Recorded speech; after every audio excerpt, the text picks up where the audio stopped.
Hello la Titi Family, j'espère que tu vas bien. Aujourd'hui, on va découvrir ce shampoing. Oui, ceci est vendu toutes les 4 secondes. C'est le meilleur shampoing de 2020 apparemment. On va le découvrir tout de suite ensemble. Donc c'est le Anti-Druff, le shampoing anti-pelliculaire de chez The Body Shop, le Ginger. Moi je l'ai pris en mini format. D'ailleurs si vous allez chez The Body Shop, n'hésitez pas à prendre les formats miniatures comme ça des shampoings pour les tester. Moi c'est ce que je fais parce que là j'ai plein de shampoings et si c'est un shampoing que je n'aime pas, et ben au moins j'ai acheté que 60 ml et je l'ai payé 3 €. Voilà. Vous allez voir une petite bête s'immiscer dans notre petite vidéo, ne vous en faites pas. Les objectifs de ce shampoing, c'est la beauté du cheveu, réduire les pellicules et les démangeaisons.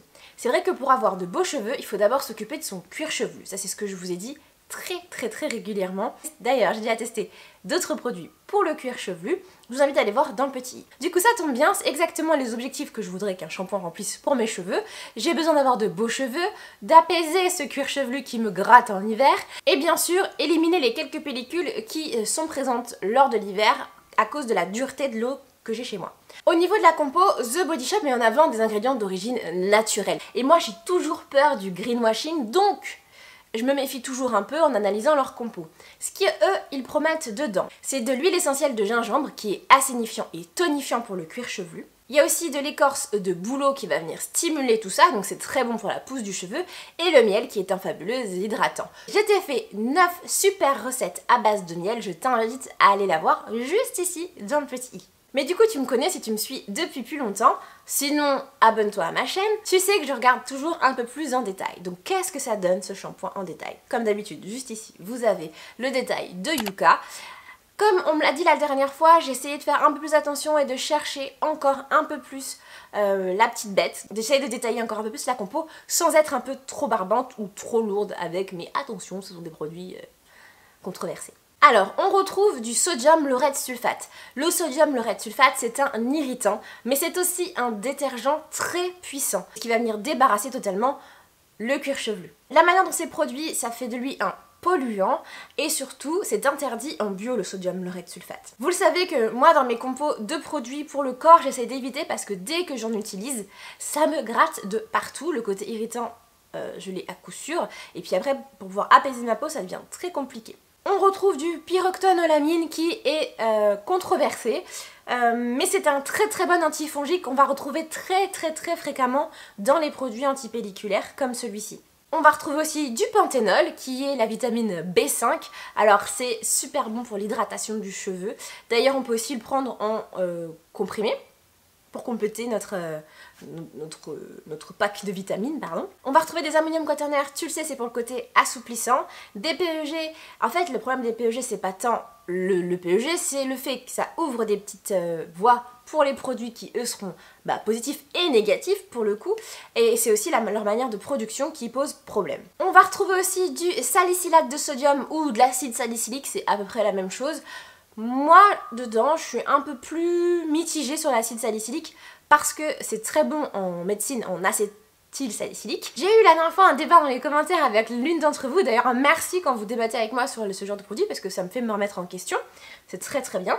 L'acide salicylique, c'est devenu un produit remis à l'étude en 2020 parce qu'il est accusé d'être un perturbateur endocrinien. A savoir que dans les compos, ces produits sont limités à 0,5%, comme le phénoxyéthanol qui lui est à 0,01 il me semble dans nos compositions, donc normalement on doit le retrouver à la fin, affaire à suivre. On retrouve de l'EDTA. Le DTA, le problème c'est que c'est très polluant pour la planète parce que ça va venir attraper tous les métaux lourds, donc c'est très bon en fait pour éviter que notre corps l'ingère directement lors de l'application. Néanmoins, le DTA ne se dégrade pas, donc en fait dans l'eau qu'on va rejeter, ça va revenir dans l'eau qu'on va au final boire. Donc bon, on va boire les métaux lourds, c'est pas ouf. Et on va retrouver de l'alcool, tu le sais, ça peut être assez asséchant pour le cheveu. Le bouleau et le gingembre, on les retrouve quasiment à la fin. Bande de petits coquins. J'ai l'habitude de dire ça à chaque fois. Dès qu'on met en avant des ingrédients naturels, je viens toujours les chercher en premier pour m'assurer qu'ils sont mis en avant dans la compo. Bon, c'est pas le cas. Voilà. Après la lecture de la compo, je t'avoue que je suis un petit peu dégoûtée parce que en vrai, les ingrédients naturels se trouvent à la fin et on y retrouve quand même des choses pas top. Alors j'ai quand même regardé le retour des utilisatrices avant de passer à l'achat chez The Body Shop Et en fait, il n'y avait que des compliments. Il y avait sur toutes les pages d'avis, il y avait une seule page avec des commentaires négatifs. Les avis étaient les suivants, donc des cheveux plus doux, plus faciles à démêler, moins de pellicule, c'est le seul anti-pelliculaire vraiment efficace. Le shampoing que je cherchais depuis toujours. Alors ça me...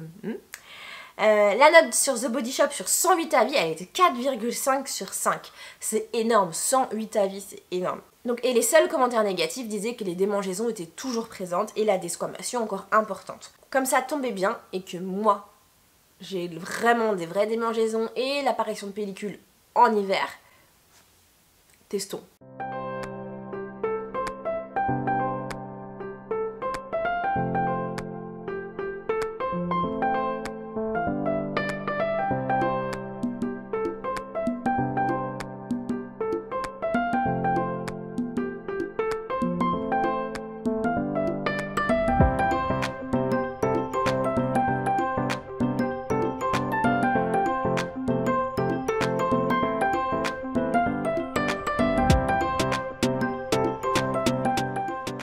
Juste en sortant de ma douche, mon avis il était super mitigé sur le produit parce qu'en fait j'avais cet effet, vous savez, de cheveux qui a été décapé en fait, comme si j'avais fait une routine clarifiante, alors que c'est pas le but en soi.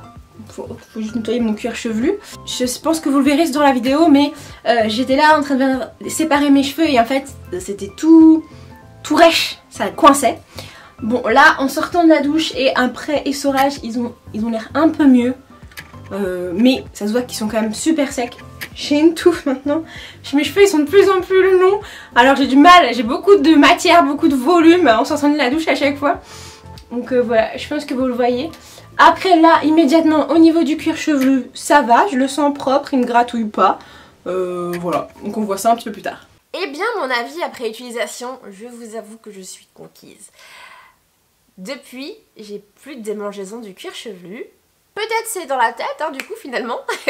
Mais en vrai, j'ai vraiment plus autant de démangeaisons qu'auparavant. D'habitude, au bout de 3 jours après mon shampoing, ça venait vraiment me gratter.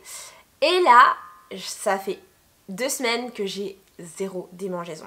Au niveau des pellicules, j'en ai un tout petit peu moins, mais je vais pas dire que ça m'a révolutionné ma vie. C'est pas le shampoing que je cherchais depuis toujours. En revanche, j'ai pas du tout les cheveux tout doux. Et ça, même si on me parle de miel, etc. Franchement... ce produit, il est asséchant, comme tous les antipelliculaires que j'ai testés. Et d'ailleurs, c'est pour ça que j'en testais plus du tout. C'est parce que les antipelliculaires, ça rend mes cheveux rêches. Je pense que vous le voyez là en vidéo. Le produit mousse bien. Merci le sodium lauryl sulfate. Mais par contre, quand je viens tout doucement démêler ce que je peux faire avec certains produits qui contiennent des ammoniums quaternaires, là, je me suis arrêtée direct. Hein. J'ai attendu à l'après-shampoing pour pouvoir venir me démêler les cheveux comme je fais d'habitude au doigt, puis ensuite passer un petit coup de brosse si j'en avais besoin à certains endroits. Donc voilà, que penser au final de ce produit? Franchement chez moi ça a fonctionné. Sur Yuka la compo elle est notée à 50 sur 100. Moi j'aurais presque envie de me laisser un petit peu aller. Franchement moi je vais continuer à l'utiliser parce que je le trouve très bien, pas toutes les semaines. Une fois par mois, je pense que largement. En fait, chaque semaine, j'ai un shampoing maintenant parce que j'ai un besoin précis à chaque fois. Je fais un protéiné, un shampoing anti-pelliculaire, un shampoing clarifiant et un shampoing hydratant la semaine d'après. Incroyable. Vraiment que j'arrête. Bref, donc oui, franchement, je vous le conseille. Ça aide vraiment à enlever les démangeaisons. Je comprends pourquoi il est vendu toutes les 4 secondes parce qu'il est vraiment efficace. Je suis le 109e commentaire positif sur la plateforme The Body Shop. Non, je le trouve très bien, à part le côté asséchant, mais bon, bah après je fais un bon soin hydratant, un bon conditionneur hydratant et le tour est joué. Voilà. Bref, n'hésite pas à me dire toi dans les commentaires si tu l'as déjà testé. Moi, je vous laisse ici pour aujourd'hui. Abonne-toi juste ici. Et puis tu auras à ma gauche une vidéo qui te plaira beaucoup, j'en suis sûre. Et à ma droite, tu auras une playlist pour continuer un peu plus longtemps avec moi. Je te fais des gros bisous et je te dis à bientôt ma Lazy Family. Bisous!